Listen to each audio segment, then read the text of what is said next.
welcome to the pre-market view. We had a good session in the US markets, and the Nasdaq in particular was up about 1.77%.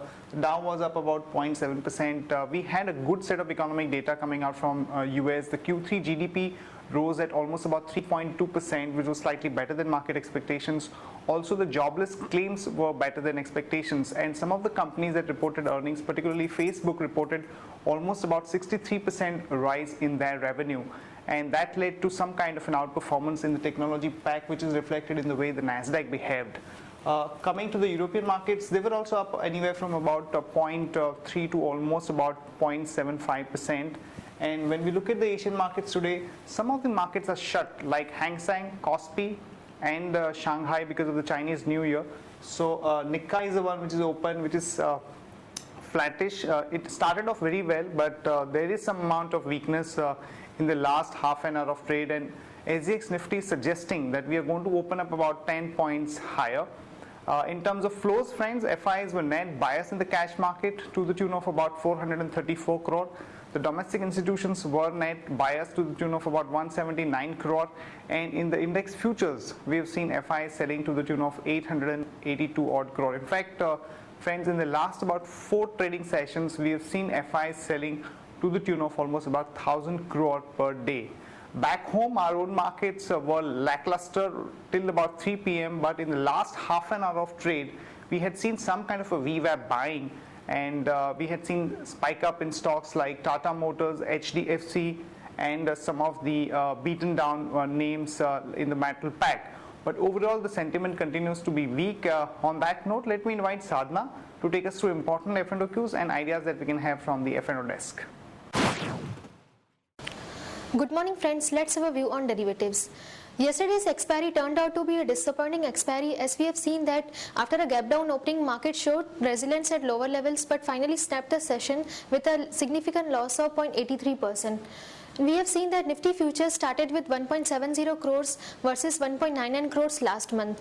PCR started with 1.02, which is also a good sign for the market, and as we see, market-wide rollover activity as well as Nifty rollover activity is good compared to last month. We have seen that Nifty's rollover stands with 72% and market-wide rollover stands with 81%.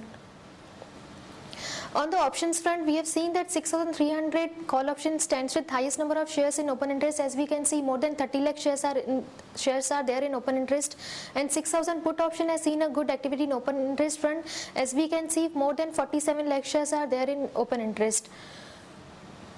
Our intraday support would be 6080, resistance would be 6170, 6200, and yesterday FIs were net buyers in future and option segment. We can see more than 2400 crores are there in index options.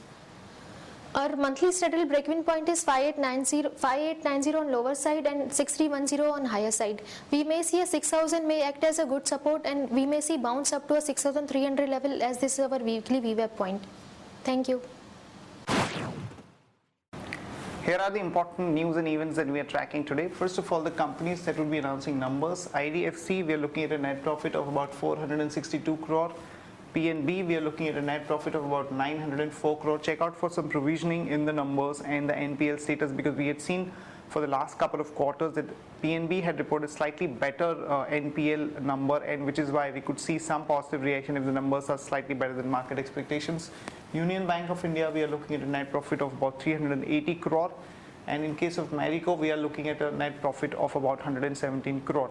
At the same time, the government will be releasing GDP data for the year ended March 31st, 2013, and CAG will release the fiscal deficit data for December 2013. So these are the numbers that we shall be checking out for. Talking about the other news flow, Hero MotoCorp reported a weak set of numbers. Their top line grew by almost about 11%, but the bottom line growth was only about 7.5%, which was much below market expectations.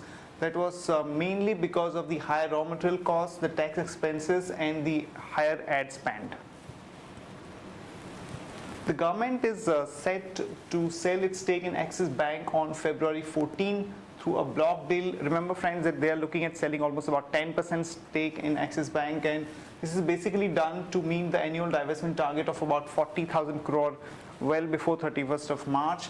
And something positive for Suzlon, as the company will be allotting the preference shares worth almost about 131 crore to the lenders as a part of CDR deal, and this would be converted at a price of 18.51. So you can expect some positive reaction in the Suzlon stock in today's market.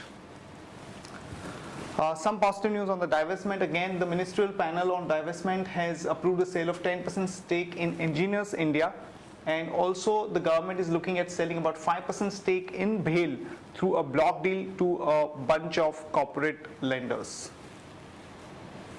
SBI has finally been able to mobilize about 8,032 crore through a QIP, which would be basically for the capital adequacy ratio being maintained at about 12.81%. And the group of ministers have given a go-ahead for an increase in the fixed cost of urea by about 350 rupees per ton. This is basically for the salary, wages and other related expenses. So watch out for some positive reaction in the fertilizer stocks in today's morning session. Some positive news for the real estate companies based in Mumbai, as the Supreme Court has cleared a forest project wherein almost about 100 new projects could come up. So the companies like Oberoi Realty and Runwal Group could be benefited because of this move. So watch out for some positive action in Oberoi Realty. We've seen that the delivery based volume has actually gone up in the last about 3 days. So this is a stock that one should be watching out for.